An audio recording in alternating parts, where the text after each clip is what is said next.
The Montana sun cast long shadows across the shooting range as Sofia Martinez squinted through her father's old hunting scope.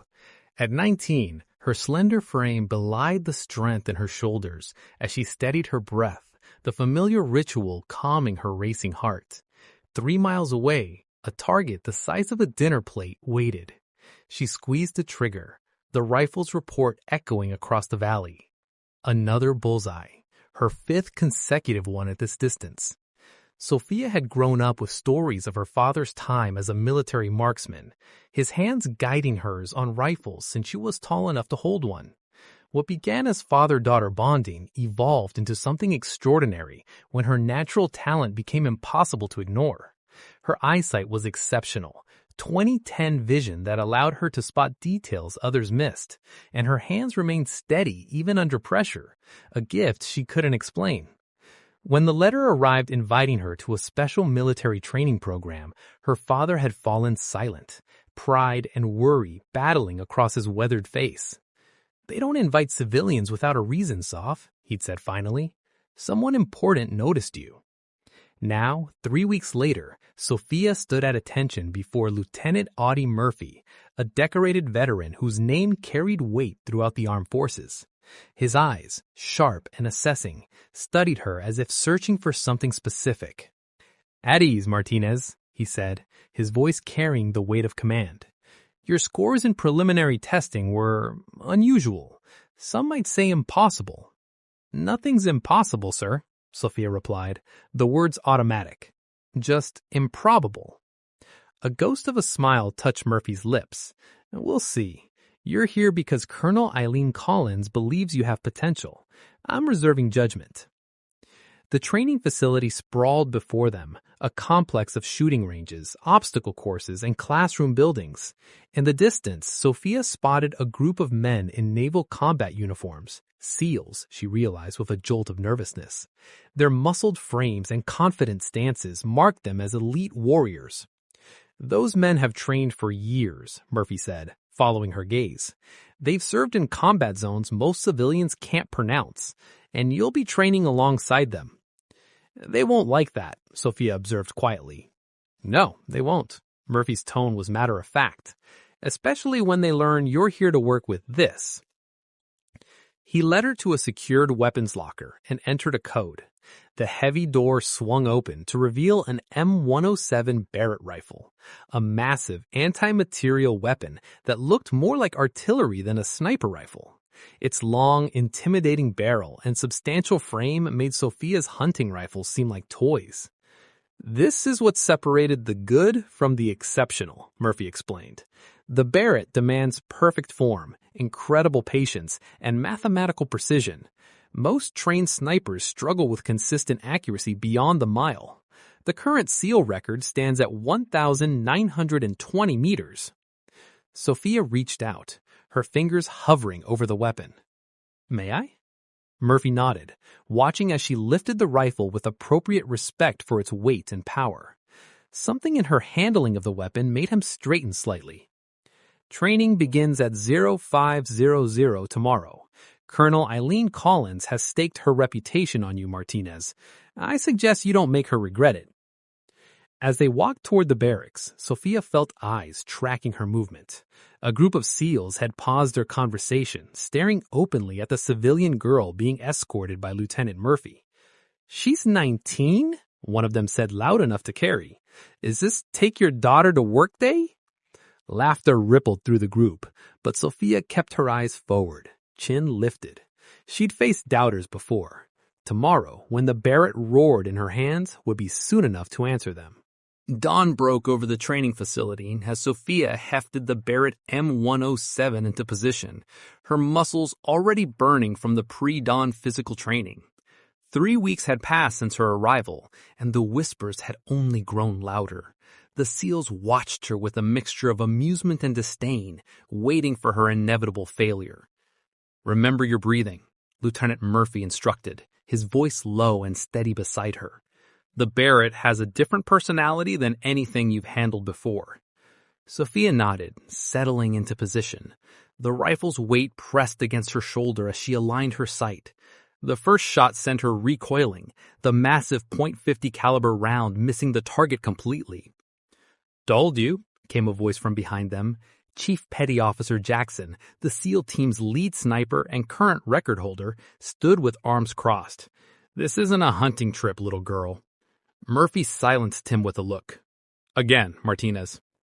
Day after day, Sophia returned to the range, her shoulders bruised, her eyes strained, but slowly, methodically, she adapted.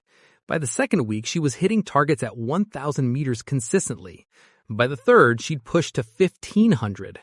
The mockery continued, but now carried an undercurrent of unease.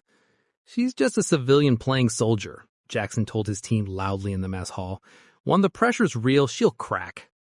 Colonel Eileen Collins found Sophia that evening, sitting alone outside the barracks. "They're afraid of you," the colonel said simply.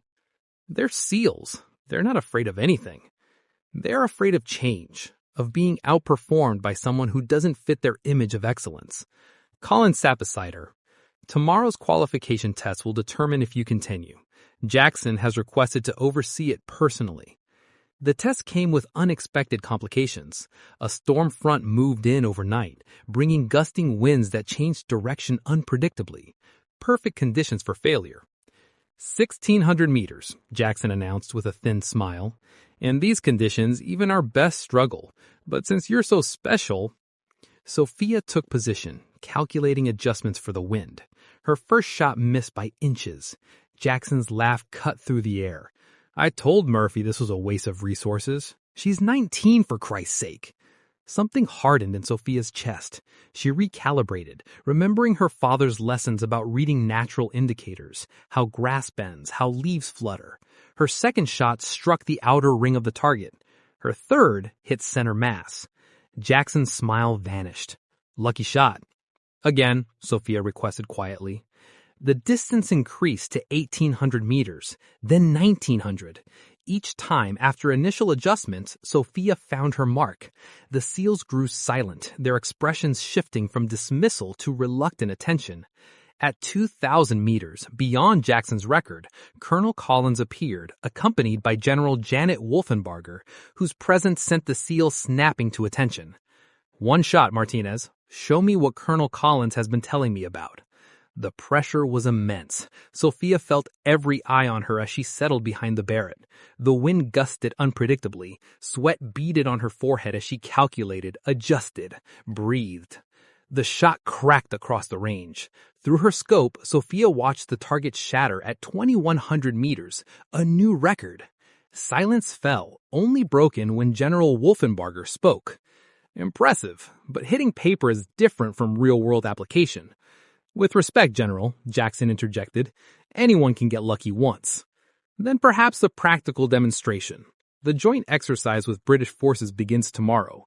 Martinez will join Bravo team as their designated marksman." Jackson's face darkened. "General, she has no combat experience." "Neither did you once," Wolfenbarger said. "Sometimes talent must be tested in fire, Chief, unless you're concerned about being outperformed." As the others dispersed, Lieutenant Murphy approached Sophia. "This isn't training anymore, Martinez. The exercise uses live ammunition in combat scenarios." "I'm ready," Sophia said, though her heart hammered in her chest. Murphy's expression remained grave. "Jackson won't make this easy for you.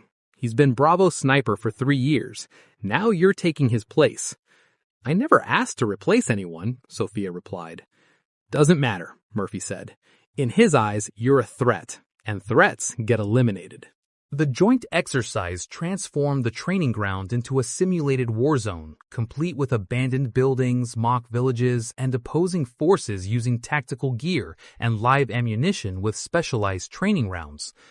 Sophia found herself inserted into Bravo team with minimal briefing, Jackson's cold stare making it clear she wasn't welcome.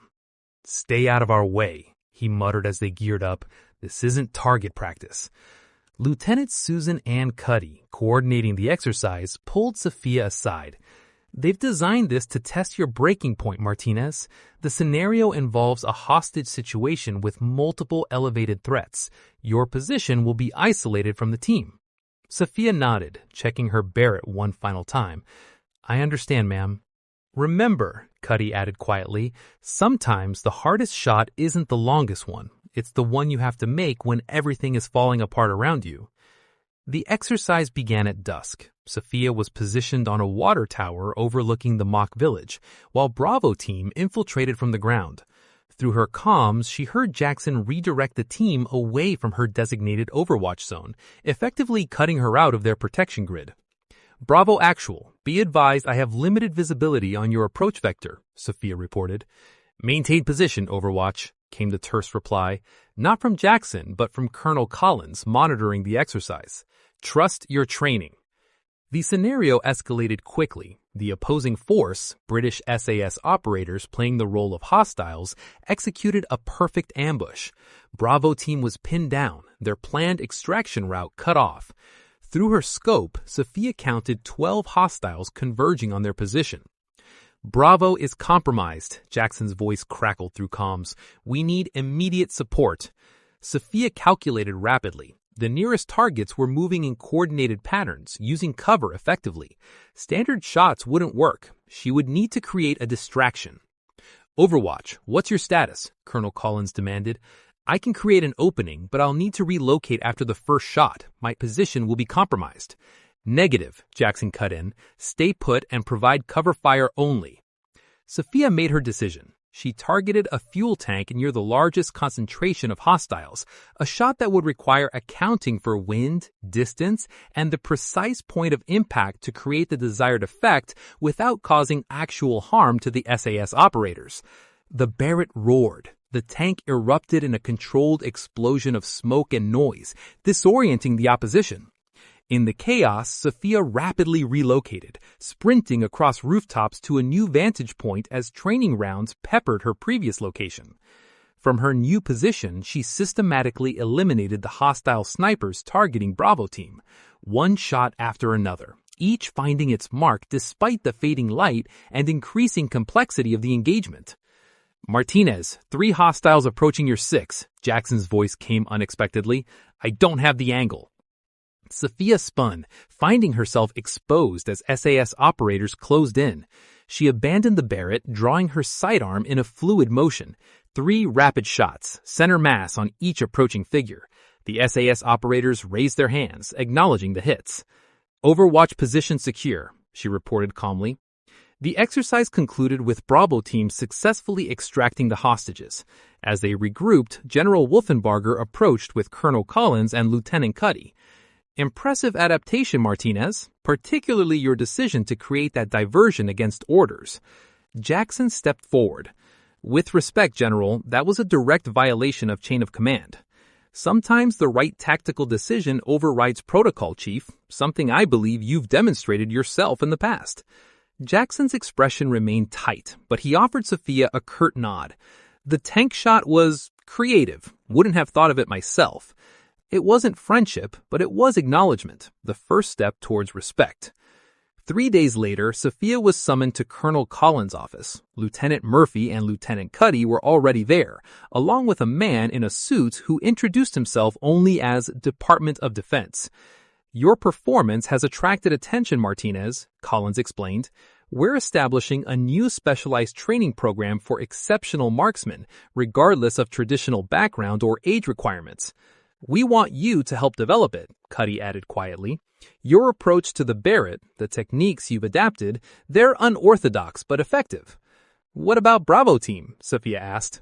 Chief Jackson has requested you join them for one final qualification exercise, Murphy said, a rare smile crossing his features. Seems he wants to learn that tank shot technique. 6 months later, Sophia stood before a new class of recruits, some military, some civilians with exceptional potential. The youngest was 17, the oldest 43. Among them stood 2 women that reminded Sophia of herself when she'd first arrived. The Barrett doesn't care how old you are, what gender you are, or where you came from. It only cares about precision, patience, and adaptation. From the observation deck, Jackson watched with arms crossed, now a technical advisor for the program. He still can't believe she's only 19, he muttered to Murphy. Age is just a number, Chief, Murphy replied. Some people are born with war in their blood and peace in their hearts. Those are the ones who change everything.